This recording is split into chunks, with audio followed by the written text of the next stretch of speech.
Assalamualaikum warahmatullahi wabarakatuh guys. Kembali lagi dengan Mimin di channel KW7. Nah, karena kita baru saja menyelesaikan Dr. Stone season 4 yang part satunya guys, sekarang kita lanjutkan yang part 2 nya ya guys ya. Sebelum lanjut ke videonya, jangan lupa like dan subscribe dulu nih guys. Dan mari kita langsung gaskan saja ke videonya. Di tengah-tengah perjalanan menuju Amerika Selatan, Seno tiba-tiba tertarik dengan ambisi Senku yang ingin mengungkap rahasia di balik pembatuan dunia. Dia berasumsi bahwa teknologi pembatuan dunia sebenarnya masih berada di bumi, bukan di bulan.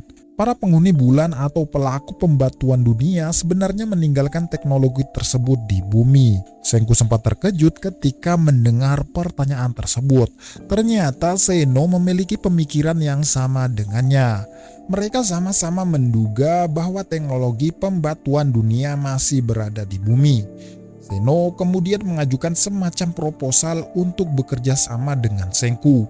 Jika kedua ilmuwan jenius ini bersatu, maka akan lebih mudah untuk mengungkap semua misteri ini. Dan ketika misteri ini terungkap, Seno berniat untuk memonopoli senjata baru tersebut.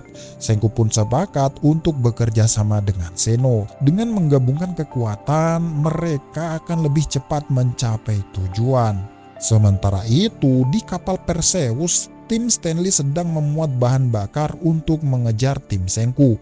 Mereka merapas kapal Perseus lalu dimanfaatkan untuk kepentingan mereka sendiri. Sedangkan para penduduk kerajaan sains yang ada di situ akan dipindahkan ke kastil atau markas utama. Beberapa orang menyadari bahwa Ginro tidak ada dalam barisan. Kemungkinan dia masih berada di dalam kapal. Mengetahui hal itu, Matsukaze yang sedang terluka berpura-pura lemas dan tersungkur untuk menyusup ke dalam kapal. Dengan cara ini, dia pun dibawa ke ruangan medis lalu kemudian beraksi mencari Ginro secara diam-diam. Kemudian setelah berhasil bertemu, Matsukaze kembali tersungkur karena lukanya. Akibat hal ini, beberapa orang penjaga langsung datang dan segera menyergapnya. Kemudian Matsukaze diinterogasi oleh Stanley sendiri. Sambil mendodongkan pistolnya, Stanley bertanya kemana tujuan Senku berlabuh. Tentu Matsukaze tidak akan membocorkan informasi apapun. Dia tuh sudah sangat terbiasa guys dengan interogasi dan ancaman seperti ini. Namun berbeda dengan Ginro. Karena tidak ingin melihat Matsukaze disakiti, Ginro pun mengungkapkan semuanya kepada pihak Stanley. Dia mengatakan bahwa Senku dan kawan-kawan menuju ke Amerika Selatan.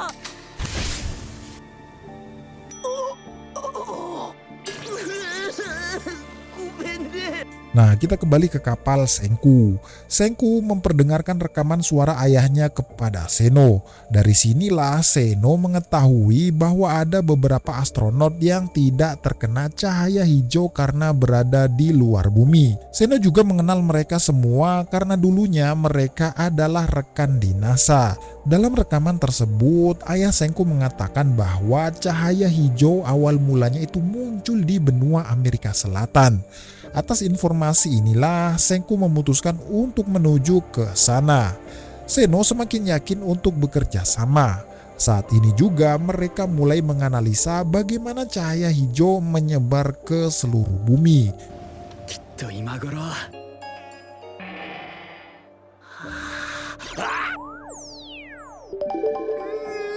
Mereka menggunakan gelembung sabun sebagai permisalan cahaya hijau yang menyelimuti bumi.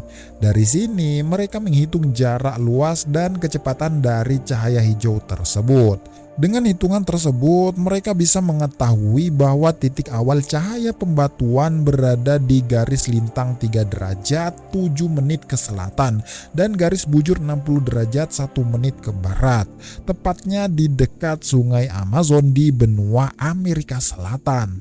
Di tempat tersebut tertidur sebuah misteri yang sudah melumpuhkan seluruh dunia. Perjalanan menuju ke sungai Amazon tentu saja tidak mudah. Di sana terdapat beberapa macam-macam hewan berbahaya seperti nyamuk demam berdarah atau serangga yang bisa bertelur di tubuh manusia. Jadi untuk alasan keamanan mereka tuh harus memutar jauh. Jika mengambil rute tersebut maka tantangan terbesarnya adalah bahan bakar. Kapal yang mereka pakai saat ini bertenaga gas arang. Jadi setiap kehabisan bahan bakar mereka harus berlabuh mencari kayu dan mengubahnya menjadi arang. Perjalanan seperti ini sangatlah tidak efisien. Terlebih lagi mereka juga sambil menghindar dari kejaran tim Stanley. Kemudian di malam hari saat Taiju sedang mencari kayu, tiba-tiba muncul tulisan Hell yang melayang di udara. Semua orang langsung dipanggil untuk menyelidiki hal tersebut. Lalu setelah ditelaah lebih dalam, ternyata tulisan tersebut adalah layang-layang yang ditulis dengan memakai cat yang bisa menyala dalam gelap.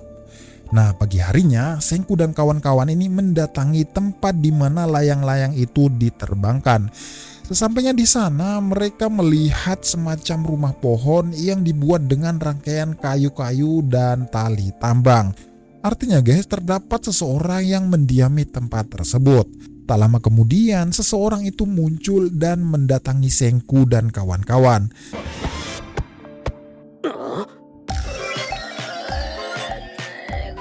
Terlihat seorang wanita pendek dengan kondisi penglihatan yang kurang baik. Si wanita itu pun dibawa masuk ke kapal lalu diberi sebuah kacamata.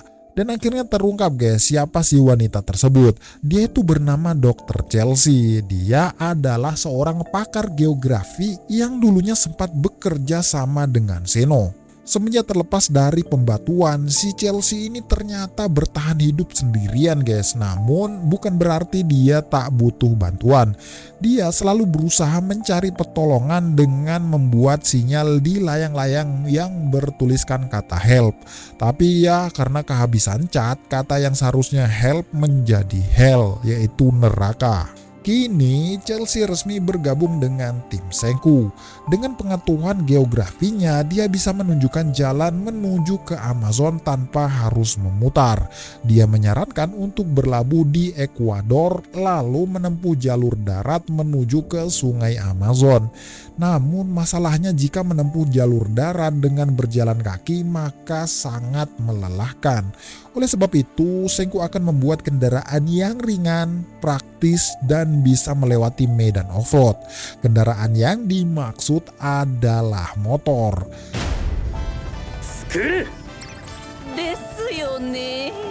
Dan karena jumlah anggota mereka cukup banyak, mereka tidak akan cukup dengan satu motor saja. Oleh sebab itu, mereka akan membuat 6 motor, dan untuk membuat motor, bahan pertama yang harus mereka cari adalah karet. Karet menjadi bahan yang sangat penting, karena itu adalah bahan utama untuk membuat ban. Dan dengan adanya Chelsea sebagai ahli geografi, dia bisa menunjukkan di mana tempat yang banyak ditumbuhi pohon karet. Lalu saat mereka sedang asik berdiskusi, tiba-tiba terdeteksi sinyal radar yang berasal dari kapal Perseus. Tim Stanley yang mengejar mereka sudah semakin dekat. Menyadari situasi ini, Chelsea segera membuatkan layar yang terbuat dari kain layang-layang yang bertuliskan Hell. Dengan bantuan layar tersebut, kecepatan mereka naik drastis dan cukup bisa memperlebar jarak dari kapal Stanley. Sambil terus menjauh dari kejaran Stanley, Ukyo sebagai operator radar juga berusaha membuat semacam pengecoh. Dia memanfaatkan besi-besi rongsokan lalu diikat di sebuah tiang kayu dan dipasang di mobil laboratorium. Mobil itu dibiarkan mengapung dan dijadikan umpan untuk mengecoh radar Stanley. Tim Senku melanjutkan perjalanan dan akhirnya tiba juga di tempat pohon karet. Pohon-pohon itu segera disayat untuk diambil getahnya. Semua orang bekerja sama termasuk Zeno sekalipun. Lalu setelah cukup terkumpul, getah tersebut kemudian dicampur dengan cukup bubuk belerang dan digulung dan dibentuk menjadi lingkaran. Kemudian sedikit dipanaskan agar menjadi keras lalu dipasangi velg, diisi angin dan jadilah sebuah ban. Singkat cerita, tim Senku terus berjalan dan akhirnya tiba juga di Ekuador. Di luar dugaan, daratan Ekuador saat ini sudah menjadi gurun pasir. Perubahan bumi selama 3.700 tahun memanglah benar-benar tidak bisa ditebak. Mereka kemudian segera mempereteli kapal dan mengambil mesinnya untuk digunakan menjadi mesin motor. Nah, jadi guys, motor yang mereka buat itu menggunakan gas arang ya guys sebagai bahan bakar, bukan dari bensin Pertamina. Mereka semua bekerja keras siang dan malam untuk membuat 6 motor. Kemudian setelah beberapa waktu berlalu, motor mereka akhirnya selesai dibuat. Di saat bersamaan, tim Stanley juga sudah tiba di daratan Ekuador ini. Tim Senku segera memamerkan 6 motor baru mereka. Dan tentu saja guys, pasukan Stanley ini sangat-sangat terkejut. Mereka heran bagaimana bisa tim Senku membuat motor dengan bahan-bahan yang terbatas, apalagi dikerjakan di atas kapal guys. Namun rasa heran itu segera dikubur dalam-dalam. Mereka pun menembaki tim Senku secara bertubi-tubi. Untuk mengatasi tembakan-tembakan ini, tim Senku mengopet-ngopetkan motor untuk membuat tabir asap. Ditambah lagi, Seno juga dijadikan tameng manusia. Ya, dengan begini tim Stanley ini langsung berhenti menembak karena takut mengenai Seno. Namun tidak dengan Stanley sendiri. Dengan kemampuan menembaknya yang sangat-sangat luar biasa, dia bisa mengenai pundak Yoga dan juga Tsukasa meski pandangannya tertutup asap. Dalam momen yang singkat ini, Seno menyampaikan pesan memakai kode Morse dengan cara mengedipkan matanya. Atas pesan itulah tim Stanley menerbangkan pesawat untuk mengejar tim Senku. Namun di luar dugaan guys, ternyata pesawat itu rusak dan terjatuh tak lama setelah lepas landas. Ternyata semua ini sudah diprediksi oleh Senku. Pesawat yang rusak tersebut adalah pesawat yang sama yang dipakai oleh Senku ketika melakukan pertempuran udara. Senku sempat memasukkan air gula ke dalam tangki bahan bakar sebelum meninggalkan pesawat tersebut. Dengan begini tidak ada lagi yang bisa mengejar mereka. Akhirnya mereka pun melesat dengan mengendarai motor begalnya.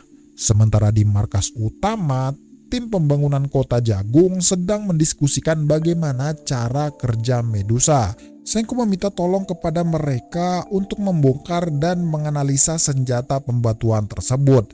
Namun sayangnya tidak ada orang yang memiliki keahlian dalam mengutak-atik barang elektronik.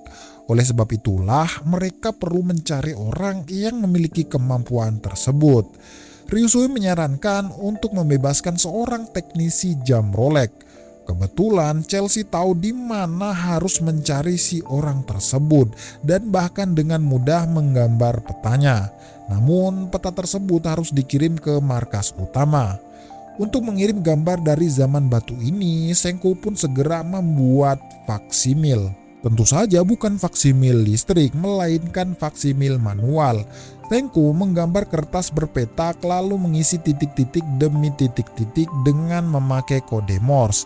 Di markas utama, Yuzuriha lah yang bertugas menerima kode dari tim Senku. Kemudian setelah seharian penuh saling bertukar kode, terbentuklah sebuah peta yang menunjukkan lokasi seorang teknisi jam Rolex.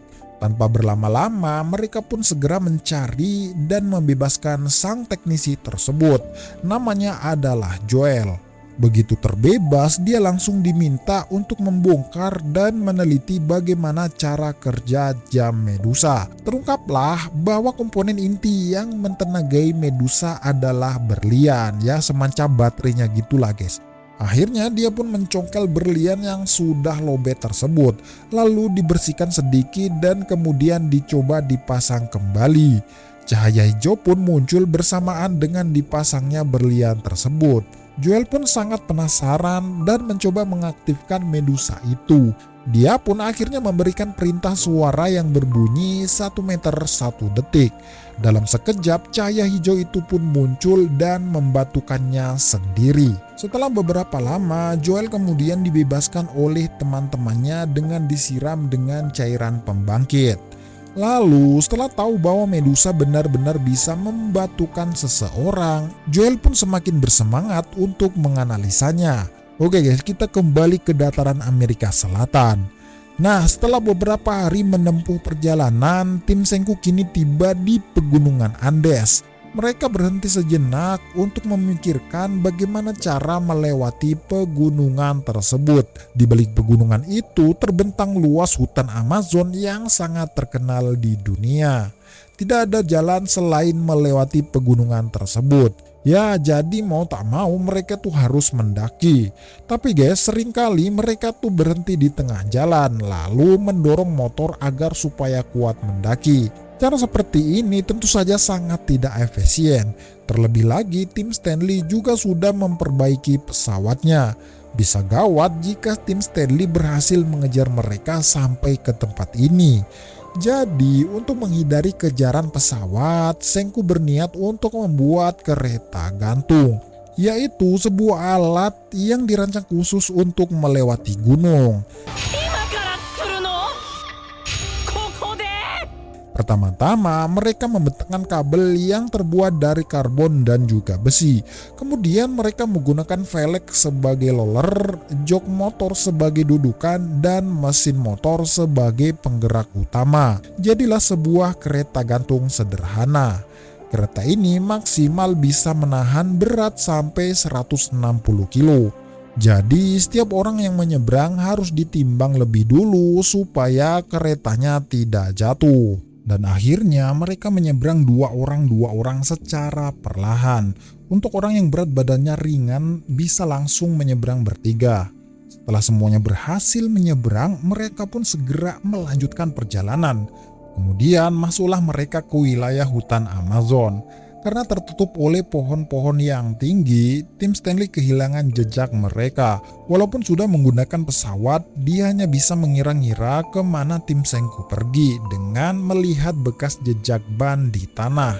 Tim Senku mulai menjelajah hutan Amazon. Beberapa daerah tidak bisa dilewati dengan motor yang membuat mereka terpaksa harus berjalan kaki. Untuk mengantisipasi gigitan serangga atau hewan lainnya, Senku sudah menyiapkan sepatu boots yang terbuat dari karet.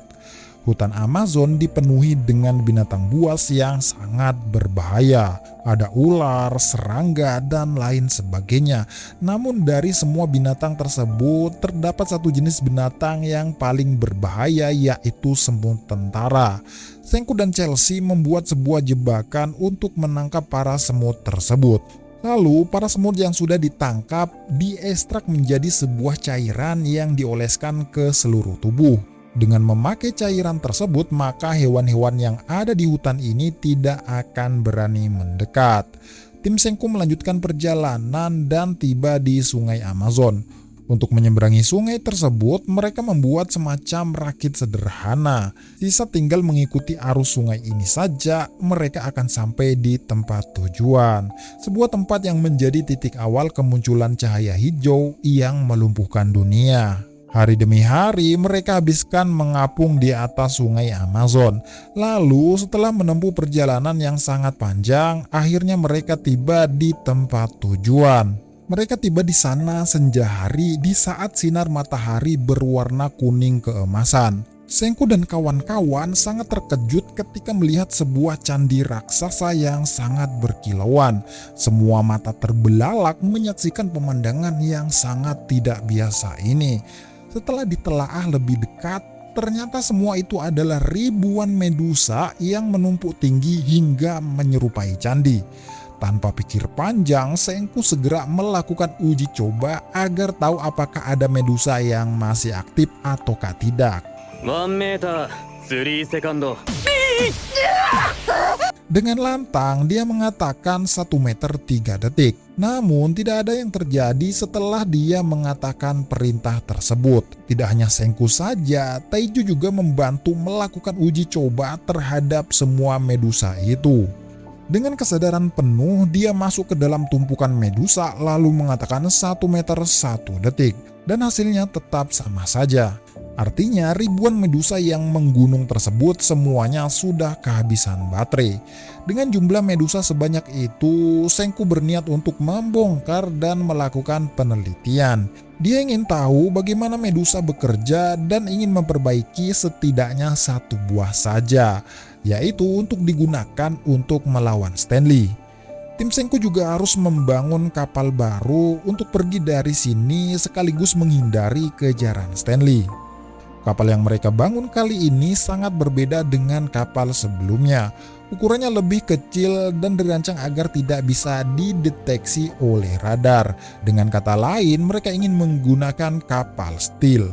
Mereka melapisi seluruh badan kapal dengan bahan-bahan yang menyerap gelombang, yaitu karet dan juga karbon. Setelah kapalnya jadi, mereka pun menguji coba apakah kapal tersebut benar-benar bisa menakal gelombang radar. Namun sayangnya, gelombang radar masih bisa mendeteksi kapal tersebut. Kegagalan ini sebenarnya sudah diperkirakan.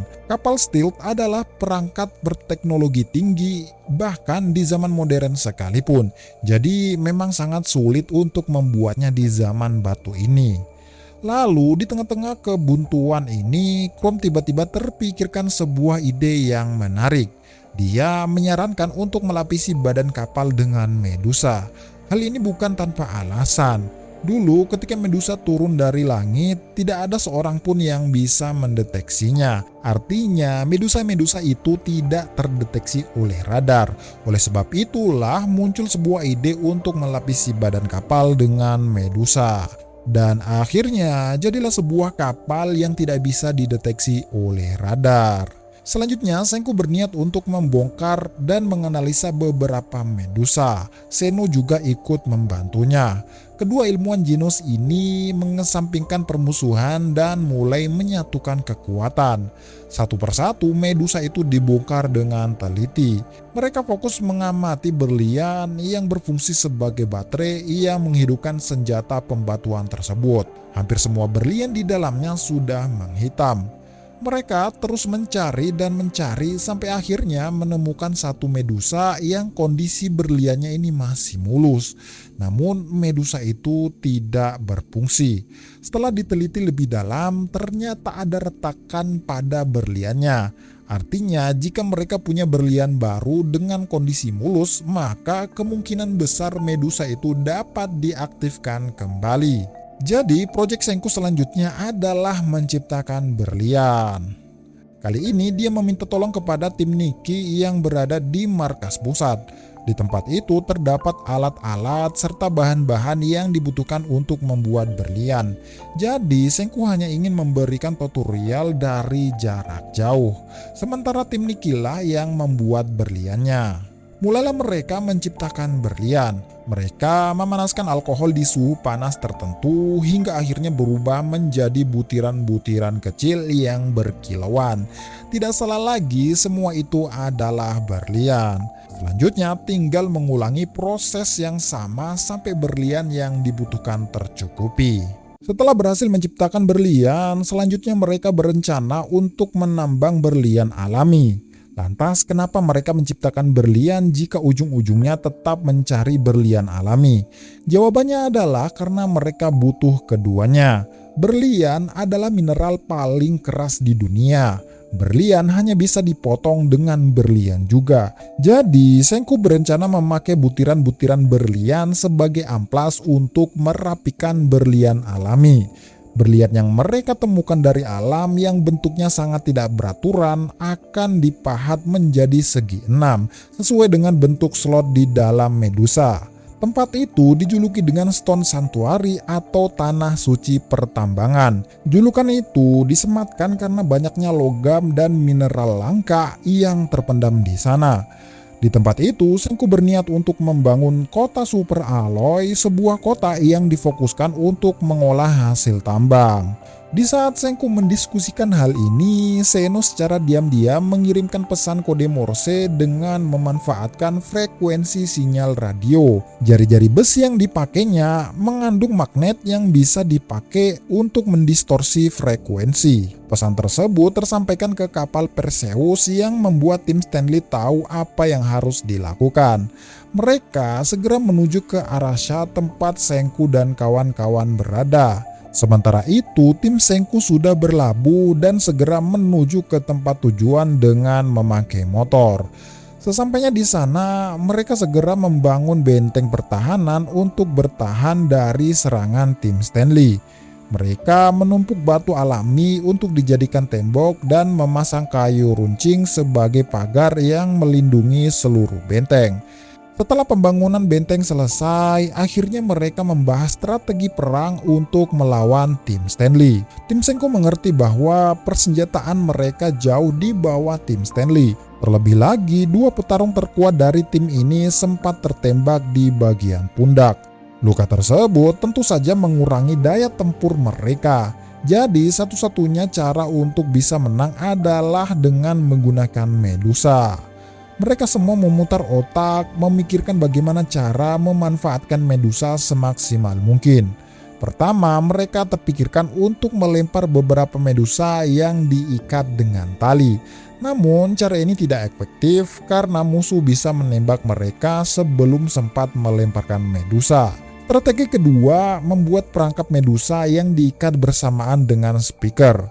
Speaker itu disembunyikan di balik dedaunan dan terhubung dengan tali sebagai pemicunya. Dia akan menyala ketika musuh tersandung tali tersebut. Namun strategi ini masih tidak efektif karena bisa saja ada hewan yang tersandung tali tersebut. Strategi ketiga adalah dengan menggunakan panah. Namun, agar strategi ini bisa bekerja, mereka harus tahu dulu di mana posisi musuh berada. Lalu, saat mereka sudah cukup dekat, musuh pasti akan menembak lebih dulu dengan senjata apinya. Jadi, strategi ini juga tidak efektif, guys. Strategi keempat, Taiju berencana untuk mendekati musuh sambil membawa Medusa dan mengorbankan diri sendiri. Strategi yang mirip teroris ini memang cukup berani namun tidak efektif.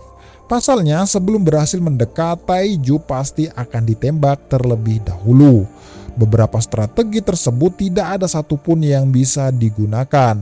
Lalu, tiba-tiba saja Chrome terpikirkan sebuah ide yang menarik. Dia berencana untuk memasang Medusa di menara pengawas dan dihubungkan dengan mikrofon yang tersebar di segala arah. Jadi siapapun yang hendak diserang musuh bisa berteriak untuk mengaktifkan Medusa tersebut. Alat pembuatan tersebut akan diaktifkan sampai 3000 km agar bisa menjangkau semua orang. Baik kawan ataupun lawan, semuanya akan terkena imbasnya. Satu orang diminta untuk bersembunyi di tempat yang jauh sambil membawa cairan pembangkit. Dialah yang bertugas untuk membangkitkan teman-temannya setelah semuanya menjadi batu. Begitulah rencana tim Senku untuk menghadapi serangan Stanley. Sekarang tinggal menyempurnakan berlian saja yang akan difungsikan untuk mentenagai Medusa. Mau tak mau mereka harus menyelesaikan setidaknya satu berlian sebelum Stanley tiba di tempat ini. Senku meminta Suika dan Francois untuk bersembunyi dan menjauh dari jangkauan cahaya pembatuan. Mereka lah yang bertugas untuk membangkitkan teman-teman ketika semuanya membatu. Lalu ketika mereka hendak mencari tempat sembunyi, mereka melihat pasukan Stanley yang sudah berlabuh di pulau ini. Ginro dan Matsukaze juga dibawa sebagai tawanan. Di saat mereka sedang mengintai, tiba-tiba datanglah seekor laba-laba beracun dari arah belakang. Untungnya mereka sudah memakai lotion yang terbuat dari ekstrakan semut tentara. Laba-laba itu pun menjauh karena mencium aroma semut tersebut. Kemudian laba-laba itu mengincar dan menggigit salah satu anggota Stanley yang bernama Charlotte. Suika merasa tidak tahan melihat orang lain kesakitan. Dia pun segera memberikan penawar racun meski tahu bahwa orang itu adalah musuh.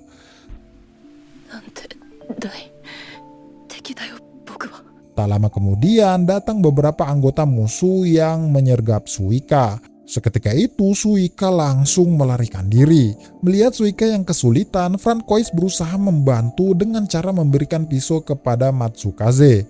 Francois adalah seorang koki yang tidak memiliki kemampuan bertarung. Jadi pilihan terbaiknya saat ini adalah memberikan pisaunya kepada Matsukaze.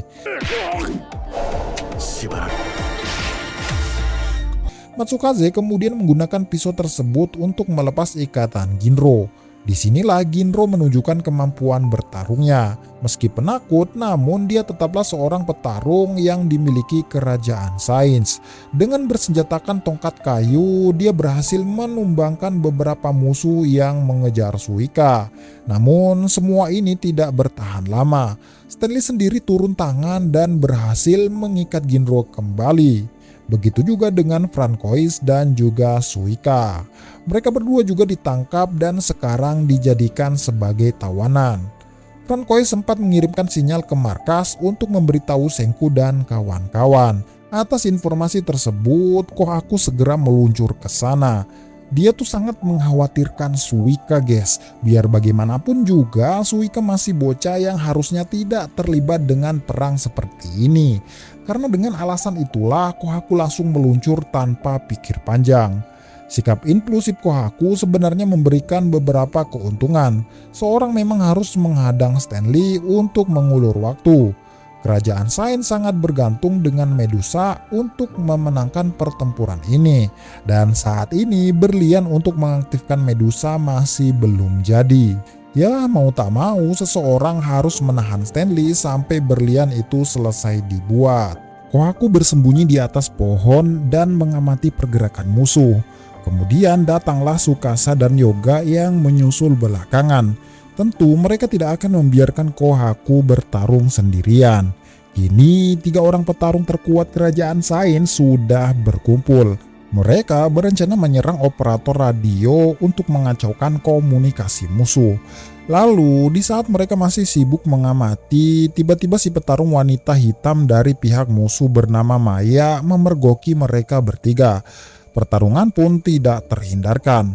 Tsukasa, Kohaku, dan Yuga segera turun dan menerjang secara langsung. Dengan bersenjatakan tombak dan pedang, mereka menyerang pasukan yang membawa senjata api.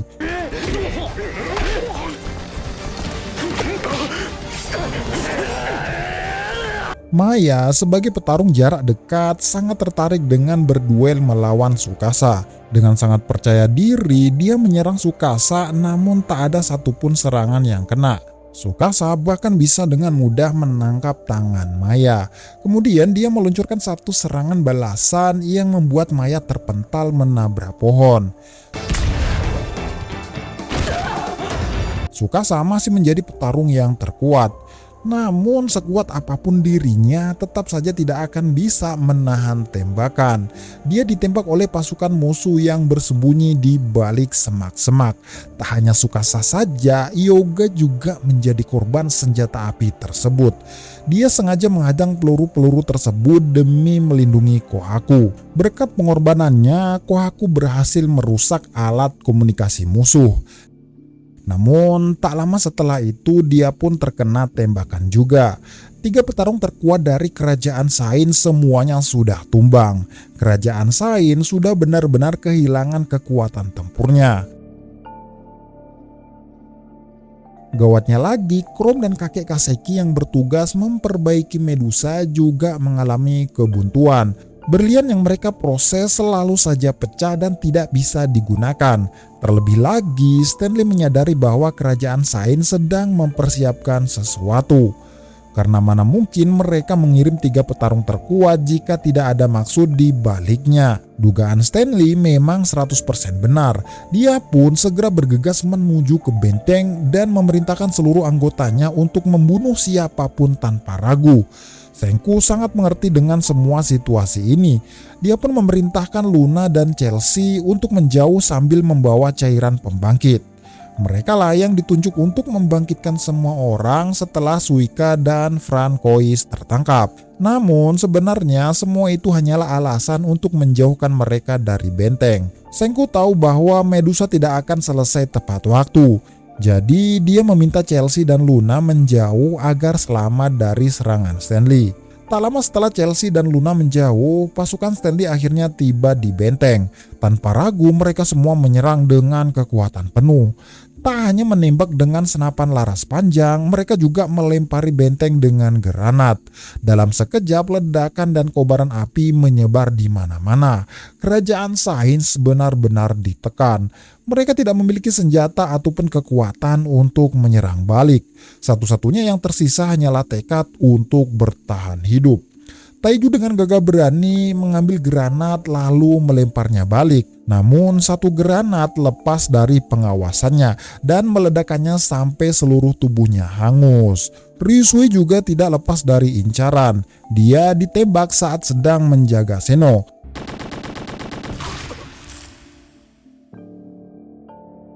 Pasukan Stanley benar-benar menyerang tanpa ampun. Gen sempat mengibarkan bendera putih sebagai tanda menyerah namun tidak dipedulikan. Kerajaan Sains benar-benar tidak bisa berbuat apa-apa. Lalu di saat semua orang mulai putus asa, tiba-tiba datang sebuah harapan. Sebuah panggilan telepon masuk dari Joel yang ada di markas pusat. Joel memberitahu bahwa dia sudah berhasil memperbaiki Medusa sampai berfungsi penuh. Dia juga mengucapkan terima kasih kepada kakek Kaseki meski usaha kakek Kaseki gagal. Namun dia sempat memberi petunjuk sehingga Joel bisa melakukan semua ini. Jadi Medusa ini adalah hasil karya mereka berdua. Kemudian tiba-tiba saja Brody datang dan merampas Medusa tersebut, lalu mengamankannya di sebuah brankas. Namun semua ini tidak menguburkan semangat Senku dan kawan-kawan. Mereka menyusun satu strategi ultimate untuk mempertaruhkan segalanya. Tim Stanley saat ini tidak memiliki radio, jadi semua jaringan komunikasi saat ini dipegang oleh Senku. Dia pun segera memberitahukan rencananya yang diterima oleh Joel melalui jam tangannya. Jam tangan itu ternyata dilengkapi dengan receiver sinyal yang memungkinkan mereka berdua berkomunikasi secara diam-diam. Dalam pesan itu, Senku meminta mereka semua untuk menyerang pasukan Brody meski harus mengorbankan nyawa. Mereka diminta untuk merebut Medusa yang sudah dirampas. Nanti ketika berhasil, Senku akan membatukan seluruh benua Amerika. Jadi ya tidak apa-apa jika mereka tertembak. Nantinya mereka bisa dipulihkan dengan cara dibatukan lalu dibangkitkan kembali. Metode yang sama yang dipakai membangkitkan Tsukasa. Dan metode ini disebut dengan metode Dr. Stone. Dengan kata lain, Senku akan mengulangi bencana yang terjadi 3700 tahun yang lalu. Hanya saja nantinya Senku akan membangkitkan kembali orang-orang yang sudah dibatukan. Setelah mendengar rencana tersebut, semua orang maju menyerang pasukan Brody dengan mental berani mati. Moss, si petarung jarak dekat, berhasil merebut kunci brankas yang dikalungkan di leher Brody. Kemudian kunci itu diambil oleh Magma dan dengan cepat digunakan untuk membuka brankas. Mengatasi hal ini, Brody memerintahkan seluruh pasukannya untuk menembak tanpa ampun. Dalam sekejap, semua orang langsung tumbang terkena tembakan yang bertubi-tubi. Lalu saat si Brody mengira bahwa semuanya sudah selesai, Joel yang bersembunyi di balik tumpukan mayat segera berlari menuju ke brankas. Dia menjulurkan tangan kirinya tepat di mana jamnya dipakai. Brody dengan cepat menutup brankas tersebut sehingga membuat tangan Joel terjepit. Namun semua ini tak jadi masalah. Joel sudah sukses menjalankan misi yang paling penting. Tujuannya ternyata bukan mengambil Medusa tetapi hanya mendekatkan jamnya ke Medusa. Jam itu memiliki speaker yang memutar suara Wyman ketika membatukan dunia. Terdengar perintah suara yang berbunyi 12.800.000 meter 1 detik. 12,800,000 meter 1 second.